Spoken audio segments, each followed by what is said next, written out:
Yeah, we're in Kimchi Biryani podcast interview. Kimchi Biryani, cause one Indian, one Korean. Yeah. Hey everyone, and welcome back to the channel. If you just finished sitting for your SPM exams, take a deep breath. You actually made it. The late night studying, the stress, the endless trial papers, it's finally over. But now comes the big question. What's next? Welcome to today's episode titled Post-SPM Students Navigating Life After SPM and Discovering Yourself. I'm your co-host Smita. And I'm Sohyun. It's that weird phase, right? One day you're waking up at 6 a.m. every single day for school assembly. And the next day you have 24 hours of free time and complete freedom. It can feel amazing, but honestly, it can feel overwhelming at the same time. So how do we actually use this time to figure out ourselves better? Alright, to help us break this down, we have two amazing guests present here with us today, representing two very different but equally inspiring perspectives. Our first guest is a very special mentor figure. He's a former member of the parliament, former deputy minister, a brilliant academic who has currently been leading in the philosophy, politics, and economics program at Taylor's University, and someone who has dedicated so much of his career to guiding young Malaysians. This is Dr. Ong Kian Ming. Hello, hi. Thank you, Dr. Ong. And sitting right next to him, we have someone many of you might recognize. He is a fellow SPM graduate, just like me and Smita, and a brilliant education content creator who has helped thousands of students master mathematics and simplify complex topic state trial papers through his viral videos. Please welcome Fahim. Hi everyone. Thanks for having us. All right. Thank you. So in today's topic, we would be discussing about post-SPM students navigating life after SPM and discovering yourselves. Alright, so can we move on to our first question? Yes, please. Okay, alright, so the first question directed to Dr. Ong first. The topic, the Malaysian education system. Does it reward the right things? So, from your point of view, elite universities, policy work, what does SPM actually fail to measure? Hi. Before I ask that question, have you guys actually shared what you are going to do post SPM in previous shows? Actually, haven't, no, we right? haven't. This is our first episode. Oh, okay, Yes. okay. So what do you, before I answer the question, Yeah. why don't you guys share, your application process for scholarships and all that kind of stuff? Because I think the audience will find that to be quite interesting. So, as for me, I'm planning to pursue law. And currently, I've been waiting for a few scholarship applications, and one is actually coming out very soon, TNB. So, I'm hopefully aspiring to get the Petronas scholarship. And yeah, back to Sohyun. So you want to do your A levels first, and then Yeah, after that yeah. you want to do law probably in the UK, right? Yes, UK. Yes. Okay. Yeah. Sorry. Yes, so for me, since I want to pursue medicine, therefore I didn't really apply for any scholarships like PNB and Petronas like that. So all I'm waiting for is my Asasi results from UPU. That's it. And you mentioned that you may have gotten a place at a matriculation. Yes, I have gotten my place at a matriculation at Negeri Sembilan. However, I am still kind of deciding between Asasi Pintar and FASUM and KMNS. Yeah, because for the other programs, they will give you more direct access to the universities in question, right? Yes, For example, correct. FASUM, you get direct access to UM, right? Correct. How about you? Okay, as for me, actually, I have the same dreams as you, Smita, where I want to go to the UK too. Oh, It's been my dream since I'm in Form 2, I think. I see.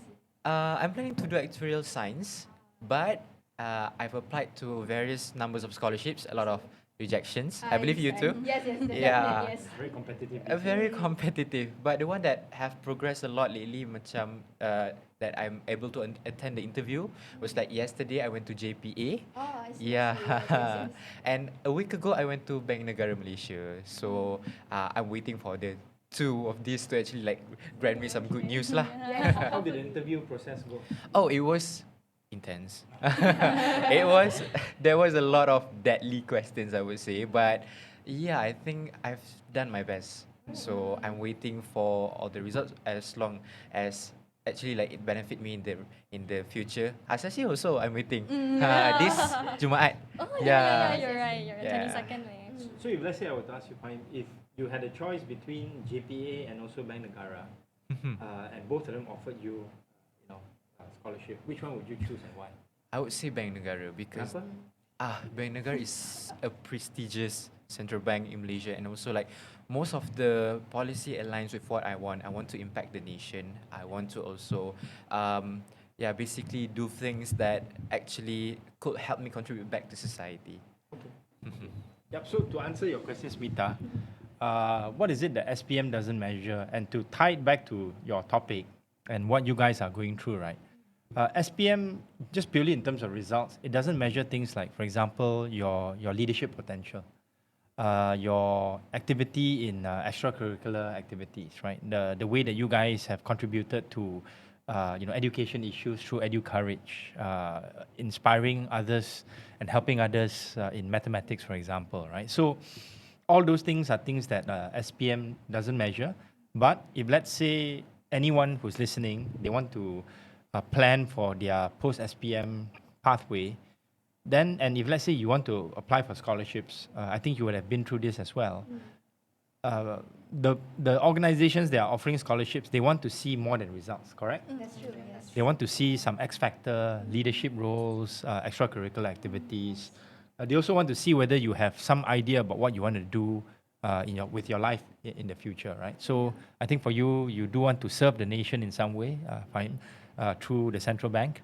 And then maybe, for you, Smita, is to, your legal expertise that you develop working for an organization, right? So I think those are things that, frankly speaking, the students in the government schools are at a disadvantage, I think. That's true. Right? Because I agree. in the private schools, they have more resources, fewer students in each class.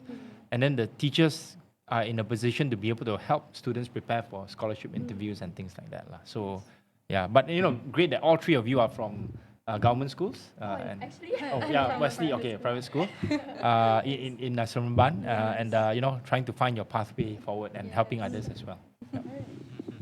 All right. I have this next question for you, for him. You scored almost a perfect result, right? Yeah. He scored 10 A plus? 10 A plus and 1 D. Wow. Congratulations. What was the A for? The A is Sharia. It's a Islamic punya subject. Yeah. Okay, so honestly, what do you think that the education system in Malaysia not teach you despite having a perfect result? Oh, okay. I would say it's those little things that I learned throughout my EduCourage journey, where I built like a self-voluntary movement for youths to actually like deliver this message of education, especially to rural communities. I would say the things that the Malaysian system doesn't teach you really well is about the other skills that involve your strategic communication and also your networking, those things that I think you guys also learned after SPM. But I wouldn't say that it's a bad thing after all, because it's usually what the typical education system or syllabus would teach you. But there are a lot of ways for us to actually like gain all these skills beyond textbook, beyond economics, beyond these things. I believe through co-curricular activities, we are all very active in co-curricular. I seen your IG. You did a lot of debating, is it? That's true, yes. So you learn a lot from that yes, too. debating, exactly. And I think these two parts of the school system, where academic is one thing and then extracurricular stuff is one thing, they complement each other. Yes. I think I built a lot of my critical thinking through these co-curricular involvements, which add up to my academic punya performance too. Don't you think it works both ways? Yeah, it does have to work both ways. Actually. Yeah. So that's pretty much what I think lah. Alright. It's not a really bad thing, but it's more like a typical thing. But the way we can overcome this is by the student punya initiatives lah. So what did you guys learn, in terms of doing all the different extracurricular activities that you all were part of? I know you did a lot of, content creation as well. Smita, debating. Yeah. My intern actually was going to join us later. She's also very active in debating. I She see. saw that there were some mutual friends. Okay. Maybe I would know her through the mutuals. Later. Yeah. So what did you guys learn? Yeah. Okay, especially like through oratory competitions, I would say that the best thing that I learned was to analyze something really well before like speaking, because when it comes to debating, you have to structure your words properly and structure your thoughts so that you can articulate it well when you are talking and delivering it. So one thing I would say is that yes, it made sure I analyze the situation well, and number two, it definitely make me feel more informed, because yeah, like there's so many stuff that is happening around the world that's beyond what you learn in the curriculum, like in your textbooks. And the best way that we can learn this is through joining stuff that is outside of your comfort zone. Yeah. So do you think those kinds of activities help you gain a better perspective, for example, of the conflict in the Middle East and how it's Yes. affecting our Yes. possibly our petrol prices? And Yes, and in fact, like through those, I also recently learned regarding the conflict that has been brought to Malaysia as well, like the conflict between Petronas and Petros in Sarawak, all those sort of things. So, yeah, there are many legal disputes, and taking that into account, I think all of this is beyond what you can learn in the textbook. Yes. And that would be of interest to you because of your Yeah. legal Yeah. expertise. Yes. Okay. Right. Okay. Yeah. Okay, Fahim, I also have another question for you. Oh yeah, sure. Have you ever felt like you were studying to score instead of studying to understand the subject? Oh, okay. I think before my SPM years, I did felt that way. I wasn't really that. I wouldn't say like I devoted all of my school time just to actually learn and score. But I did felt that along the process. But I think I tried to keep the mindset where those things that I learn, I'll probably use it later in real life or actually benefit from it. I like to learn because I want to understand. I want to like grasp the concept in general. And I think that's if the students are trying to like asking me what's the tips to score an SPM for SPM, I would say it's by not only memorizing but also understanding and telling yourself how it actually works in real life process. And I think that's the best way for me to answer this question. How about for you guys? Did you all study to score or did you all study to understand? Okay, this is a very controversial thing to say, but I would definitely say that I was studying to score for Fair enough. sejarah because I wasn't a huge, not to say I wasn't a huge fan of sejarah, but I was. Maybe I- not so. Maybe you were more keen on other subjects. Yes, I was definitely more Probably keen biology. on. Yeah. My favorite science is biology too. I don't want to be a yeah. You scored an A plus. Yeah. But I was more keen on subjects like chemistry and ed maths. That's why I didn't really put in that much focus on trying to understand sejarah itself. However, I definitely tried to use the marking scheme as my advantage instead. So. So how about biology? Since you said you want to pursue in medics, so did you like study biology to understand? I definitely did understand a lot of Right. biology, especially the human biology. Yeah. But if you take biology for SPM, the Form 5 biology actually consists of a lot of Plants. botanic subjects, which is slightly boring to me. But for that part, I was definitely studying to score. But for the human anatomy parts, I was definitely trying to, yes, I was definitely trying to understand instead of trying to score. Yeah, in Singapore they have a term for that. It's called mugging. Have you heard of it before? M-U-G-G-I-N-G. Oh my god. Mugging. Okay. For me, actually, I'm interested in English literature. Like that was the subject which I added on in like SPM and everything, and technically that interested me a lot because I was a very analyzing based person. Like I did take science stream and everything, but my interest was more towards actually social science. So yeah, I took literature, and that was basically the only subject I studied like because I wanted to. And yes. What were the books that you read for literature? Do you remember? Yes, actually. There is one book that is written by a Malaysian writer as well. And it's a short story called Sambal Without Anchovies. And it's actually the first ever story that we were exposed to. And his name is Chua Kok Ming. I'm not sure if you guys like recognize him, but he's actually quite famous in Malaysia as a writer. Yes. Yeah. Maybe I share my experience. I'm a bit older than you guys. Alright. I think when I was your age, Yeah. probably did a lot of studying just to score. But when I started doing my A levels, and I did it in Singapore, then that led to my undergraduate degree and masters in economics. I actually studied to understand and appreciate the topic. because when you guys do your university as well, it will be a program that you choose, whether it's law, medicine, economics, or actuarial science. So then there's a natural inclination to that, Yeah. to those subjects. So what I studied in economics, over 20 years ago, I still remember to this day, and I still apply it, and I still can teach it because I'm passionate about it. Whether it's things like diminishing marginal utility, price elasticity, all these, monopoly, oligopoly, monopsony, all these kinds of concepts in economics. It's something that is still very near and dear to me. And even as a member of parliament, I try to apply some of these concepts in some of the policy areas that I was interested in. So I hope that for you guys, and then for you guys listening as well, it's much more fun if you study for interest rather than study just for scoring, right? Right. Yeah. So there's another question that we would like to ask you. And the topic directive, what does ambition look like for the Gen Z Malaysians? Meaning like all of us over here. So there's a real brain drain narrative in Malaysia. Do perfect scorers eventually leave? Or is that a failure of the system or rational decision making? Okay, so then let me ask you guys back first. If let's say, okay, I'm going to give you all scholarships to do whatever you want, medicine, law, economics, or actuarial science. You can do it locally, you can do it abroad. And I don't have any restriction for you to be bonded. So after you graduate, what is your thought process like? Would you want to work overseas? Would you want to work in Malaysia and then maybe explore the opportunity to work overseas? Maybe start with Fahim first. Honestly, I have a huge sense of belonging to the country.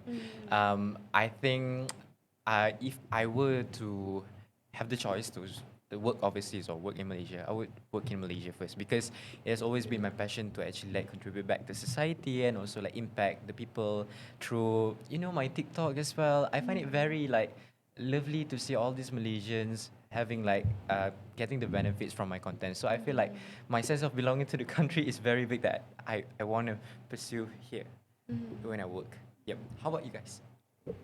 For me, I'm actually really, really interested to pursue my studies overseas, but I'm also recently interested and inclining more towards politics. So I'm trying my best to get more involved in more parliamentary work and whatsoever. So if I do have the opportunity, I would also like to contribute to my nation through that source as well. What do you Yes. mean by parliamentary work? Recently there's this initiative called Parliament Belia. So I've been trying to set up my own party as well to be involved in the voting system, and hopefully by next year we will be starting an actual solid party with the members. Yeah. Well, for me, I'm the same, as I feel like I really want to work in Malaysia in the future despite being mixed myself, because from what I've seen from the news, there are a lack of oncologists in Malaysia, and I really want to pursue my specialty in oncology.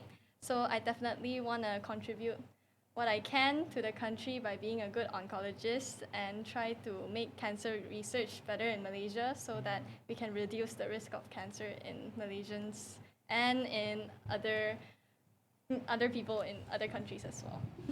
Sure. Have you heard of something called Project Rose before? I'll share the information with you. It's by a professor of oncology at University Malaya. Her name is Prof. Wu Yin Ling. She studied in the UK and then did a specialization in Cambridge, the hospital system there. And then she was, finally she decided to come back to Malaysia, and she used her experience overseas in the UK to set up this program called Program Rose to help women try to do early detection for cervical cancer. Right, so it's a program that she's carried out for quite a number of years already. But to answer your initial question, Smita, when I talk to young people, I tell them that you should go to a place that can help you expand your career horizons the best. That may be in Malaysia, that may be overseas in the place that you study, in the UK, Australia, US. That may be in Singapore, like many Malaysians, who decide to go to Singapore to work. But then, if let's say there are opportunities for you to come back to Malaysia to do certain things that you like, whether it is in politics, in oncology, in public service in other ways, in Bank Negara, for example, the opportunities hopefully will still be there. And then when you do come back after having overseas experience, you'll be able to use those experiences to make your organizations better, to make the country better. So like for me, I've had the fortune and opportunities to study in Singapore for my O levels, A levels, and then also the UK for my undergrad at LSE, and then my masters in Cambridge, and then also got a scholarship to do my PhD in the US. So with that kind of experience, having worked in different countries as well, I decided to come back to Malaysia, and probably I could say I'm a little bit more effective, in my role as MP as a result of these diverse experiences. Okay, now I have a question for Fahim. As you have already mentioned that you'd rather stay in Malaysia, Yeah. so what do you imagine as success if you are 30 years old, and what does it actually look like? Oh, okay. I received the same similar question during my Bank Negara interview. Like, yeah, they asked me how do I see myself in the next 10 to 15 years. Flashback. That's quite like a common question. Okay. I've thought about it. I've always like since I finished my SPM, I've always asked myself like, what's next, and macam what could there be that I could pursue, and also like the things that I enjoy during my adulthood. I would say I'll do a lot of stuffs, a lot of try and errors, but I would say one of my best goal when I reach 30s, I think I would want to build something that will outlive me one day. That's the best answer that I could give, because I'm not that certain if let's say I didn't get the scholarship, like that's like the rejection, the probable scenario that will happen. Okay, then it's okay. It's not the end game for me. I'll still pursue my study locally. I think that's another option, a good option as well. But then like about work, will I work in the field that I study, or will I be doing a lot of other things like the random side quests that people will be doing? There's this one goal yang macam I cakap tadi, I just want to build something that will outlive me one day. Let's say I become a content creator, it's my side quest, or maybe like my full time, like Khairul Aming. I would I would build something yang those TikTok punya profiling that people will remember me until a very long time. Even if one day like they scroll macam, oh nampak Adib in 2024 punya video, they will still like be able to gain benefits from it, and probably like the videos will outlive me one day. Yeah, so that's my true goal in my adulthood. And even in Edu Courage too, I would want to build it for a very long time. I will pass it to the next generations for us to be able to do a lot of good things to the society. Maybe I just add on to that. I think when, for those of you who are applying for scholarships, the answer to this question of what you want to be like or where you want to be in 10 years' time is not as important as your thinking process to get there. So you may say, oh, I want to be able to build the business after I finish 10 years in Bank Negara, and then do a fintech that will be the next unicorn in Malaysia. The details may not be so ironed out or so fully formed. But I think if, let's say, you can explain your thought process to the interviewers in ways where the interviewers can say, hey, this person actually is quite interesting, creative, ambitious, in a good way, then the chances of you being able to get ahead or differentiate yourself vis-a-vis other people applying for the scholarship will be higher. Compared to, next 10 years, I just want to, get promoted in my organization, and after that be a manager. Too boring lah. Yeah. So you have to come up with something a little bit more creative lah. But in actual life, I just want to say that whatever you plan for when you guys are what, 17 this year? 18 this year. 18, Yeah. So yeah. when you're 18, you are not going to be able to really predict what's going to happen 10 years time. It's true. When I finished my university, I wanted to work for a management consultant. In the end, I managed to get a job opportunity with the Boston Consulting Group, BCG. And I thought, I'm going to make partner here, make a lot of money, and I thought retire before I'm 30. Life has a way of throwing curveballs at you, and you may probably end up doing things that are different from what you originally conceived. So as a follow-up question to Adib, and also to Dr. Ong. What would it take to make Malaysia the destination and not the departure point for Malaysians? I think you can answer this first. Okay. Okay, I would say that now Malaysia is already a destination point. Oh, all right. Okay, If you great. look at Southeast Asia, Malaysia is actually the education hub for the region. Of course, Singapore does attract a lot of international students at the university level and then less so at the high school level. But Malaysia has far more international students, right? At both primary, at both pre-university, at the primary and secondary level, and also at the university level. The government of Malaysia has aspirations to make Malaysia into an education hub to be able to attract more than 200,000 foreign students to be studying in Malaysia. And I think we have certain advantages. We have courses that are taught in English that are attractive to students coming from international settings. We have good private schools at the international level in primary and secondary school. Right, so a lot of parents, if they come here as expats, they are working here, they send their kids to these private schools. And there are even some parents who, let's say the father is working, the mother is not working. The mother will come with the kids, and then the kids will enroll in a private school. Let's say they are coming from China, from other Yes. places, so that they can improve their standard of English. So I would say Malaysia is already a hub, but can we do more? Can we do more in terms of getting, let's say, those foreign students who are in Malaysia to stay on to work in Malaysia, right? Then you grow the talent pool. I think all these things are things that can be discussed further. Yeah. I think Malaysia needs a lot of builders rather than the workers, don't you think? Yes, yes. I will imagine myself being one of the builder in the next 10 years as well, like the follow-up to your question, Teddy. Because, like what Dr. On said, we want for this like foreign student to actually be able to work in Malaysia, like what we see in the other countries. And I believe there's an opportunity to this. Like, let's take a look at our E&Es, our electronics and electrics. They are growing very, very exponentially these very few years.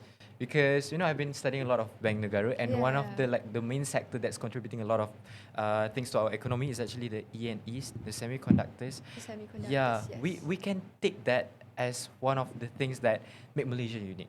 Yeah, the industry that is very synonym to us.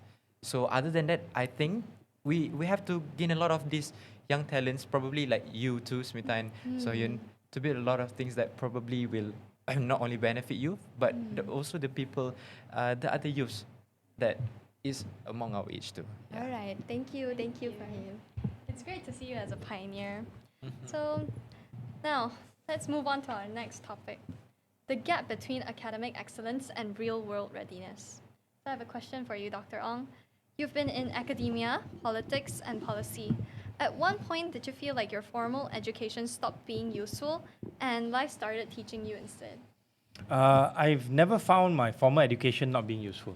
I think it's something that I always try to keep at the back of my mind because, people say, oh, you can't be too theoretical in the real world and all that. But I think if, let's say, you have a very solid basis to form your, thinking processes and decision-making processes through good theory, you can supplement it with real-life examples.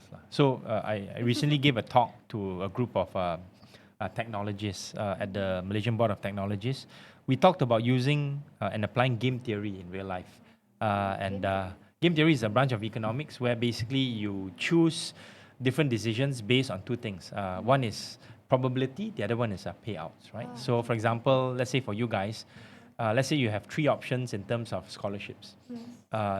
You would assign maybe probability of how high a probability you will get these scholarships, and then also the payout in terms of how the scholarships will be awarded and things like that, right? So these are things that I think will give you a framework of making decisions based on theory, but it needs to be refined and updated and enhanced through real life experience. And I've been fortunate enough to be able to go through real life experience in very different ways. You talked about being in politics. I was also in the corporate world. Now I'm back in the corporate world, and then also in academia. So I'm very thankful that I've these kinds of experiences to be able to hopefully maybe pass on to the next generation, like you guys.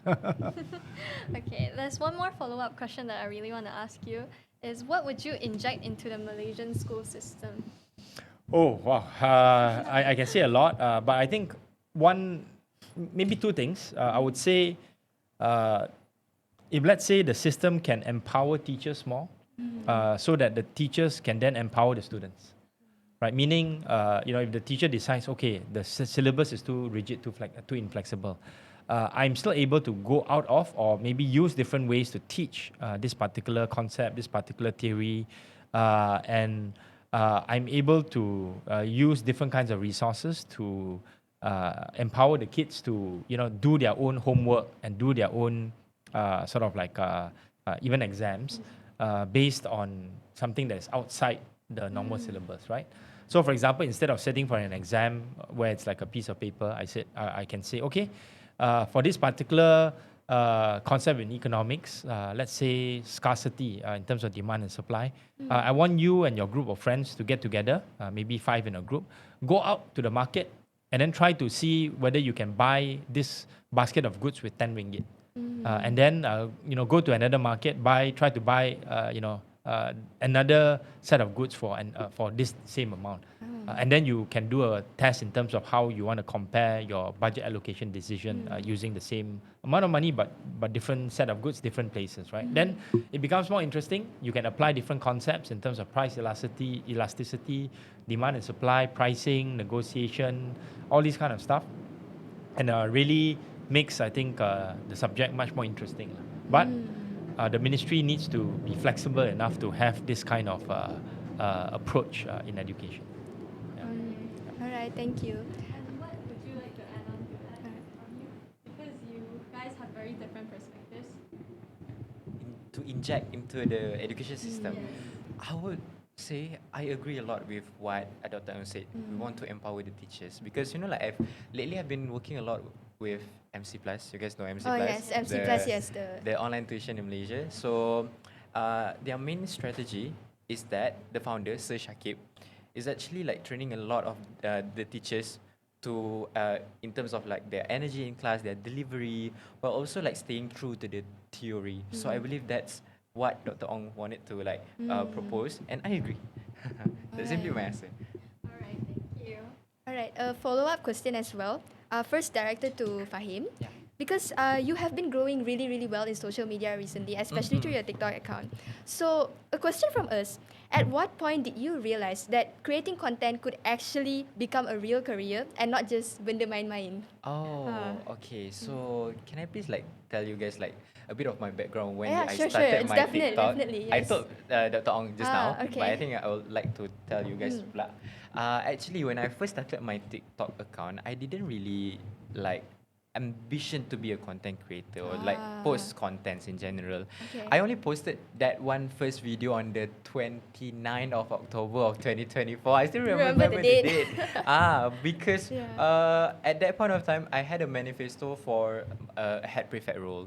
So I see. Okay. yeah, one of my manifesto was to actually build a young tutors movement involving this Form 5 kids who can help these juniors to do better in mathematics in general. So when I wanted to do that, I wanted to prove that I can teach.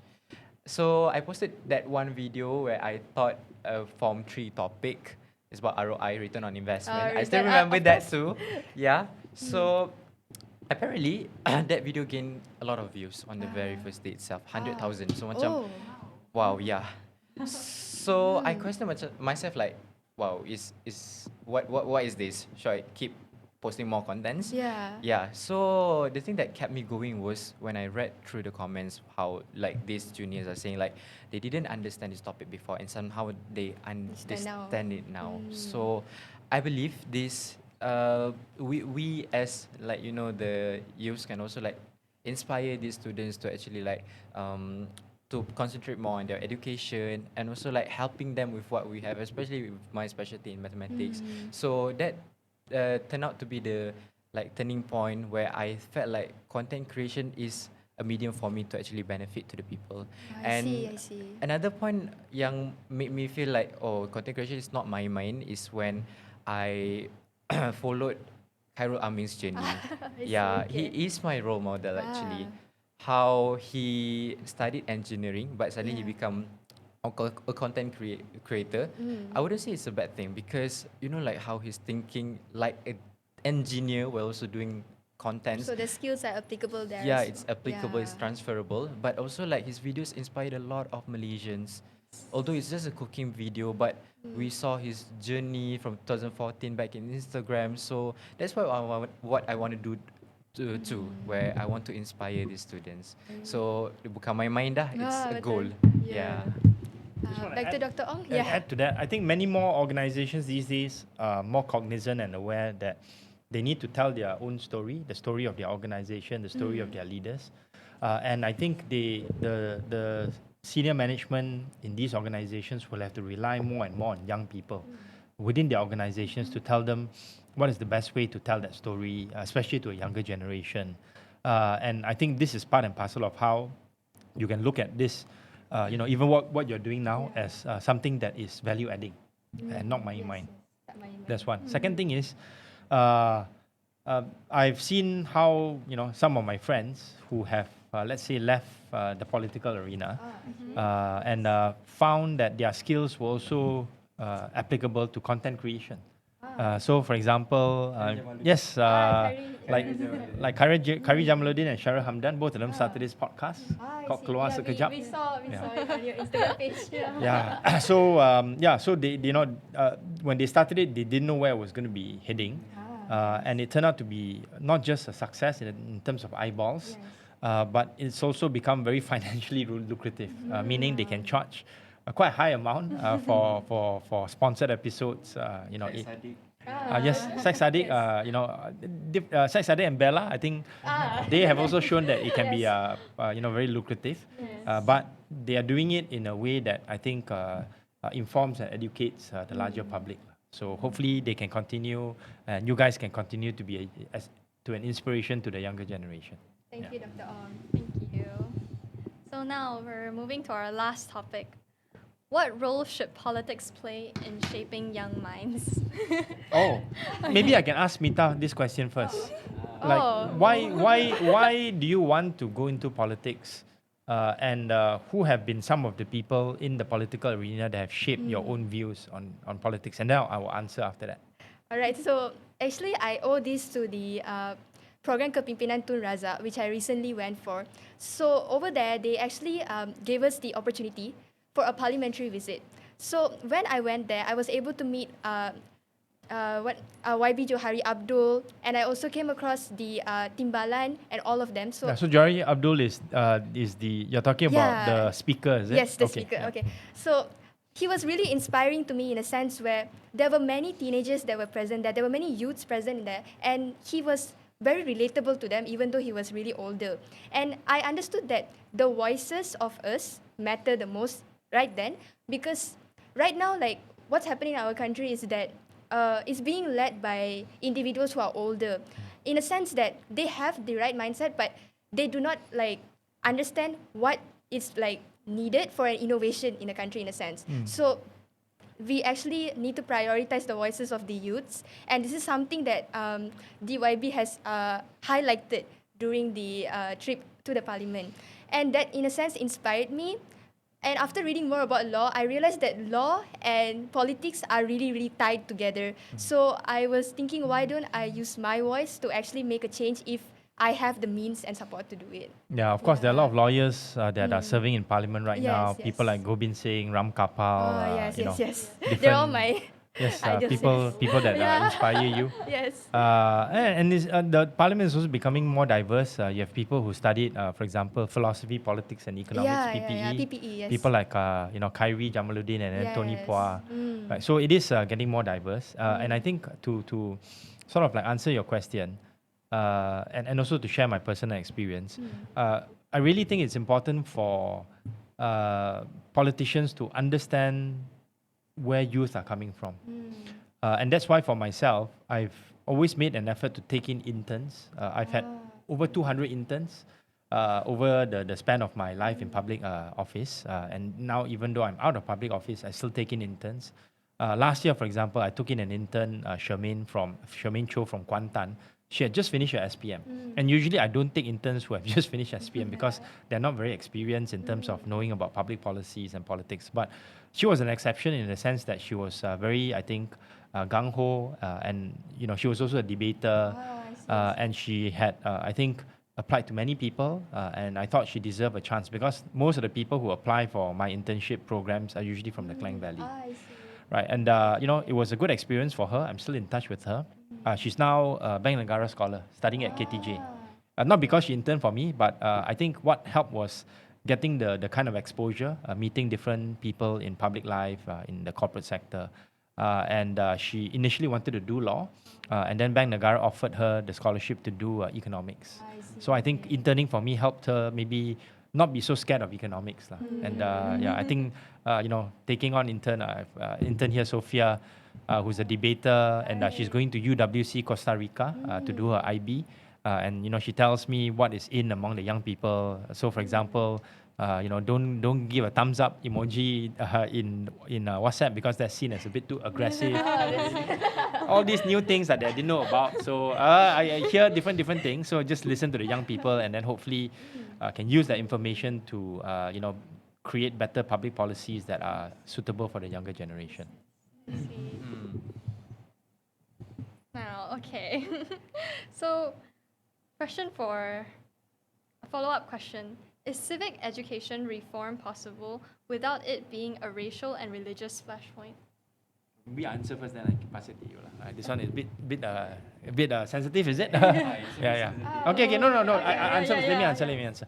I think what you mean by civic education is, for example, letting younger people know about their rights. Right, letting younger people know about the history of the country. What May 13th was, the kind of constitutional changes that we've gone through, the so-called social contract. At the start of our young nation where we achieved independence.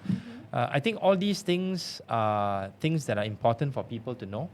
I think obviously these things can be easily politicized, but I do think we need to have an honest debate and discussion. Among young people, among older people. And this is part and parcel of a country's maturation, including political maturation. I think after 2018, when we saw the first transition of power in Malaysia for the first time in a very peaceful way, that is something that the country should be proud of. And then now, even though we have a very robust debate sometimes in Parliament and out of Parliament on different topics, I do think that we have moved. We've moved on, from the time when people were scared to talk about a lot of things, right? So some issues like the 3R issues are still sensitive, but maybe we can discuss it and teach it in different ways so that people can slowly but surely have a more mature approach towards understanding and then discussing and even debating some of these issues. Yeah. To Fahim. Yes. I think that's enough for me. Okay. This question directed to Fahim. If you had to completely restart your life after SPM, and with no built-in reputation, with no connections from anyone, you don't even have this platform, like this social media platform, what would you do first? Okay, if I were to restart my life, meaning to say zero resources. You're from zero. Like you don't have anything that you have built up right now. I see. Okay, I think the easiest thing to go for is actually networking. I think I owe a lot of my, these things that I do in life about education, to all of the people around me who's also like been a very great mentor, very great inspiration. So I would say meeting a lot of people is such a good thing to do. I feel like this is also a tips for the other youths as well out there. Like if you're planning to start something or like basically having a growth mindset, just go meet a lot of people, learn from them. Although you don't agree with them, don't say that you disagree. Just find the goods in it. And also like believe in what you have. So basically like you kata macam hold on to what you believe and just basically try and error. Don't be scared. When I first started education, also like TikTok, I'm very scared. I feared a lot of things. I understand. I imagine a lot of worst case scenarios, but when along the way, macam I did a lot of stuffs, I turned out to macam perasan that it's no point to overthink. Just do it first and macam learn from failure. Failures are okay. Yeah. So that's my answer. Like if I were to restart, just go meet a lot of people and learn from mistakes. Alright. Learn from them. Passing it to Dr. Ong. Do you both think Do you think that success today is becoming less about qualifications and more about personal branding and networking?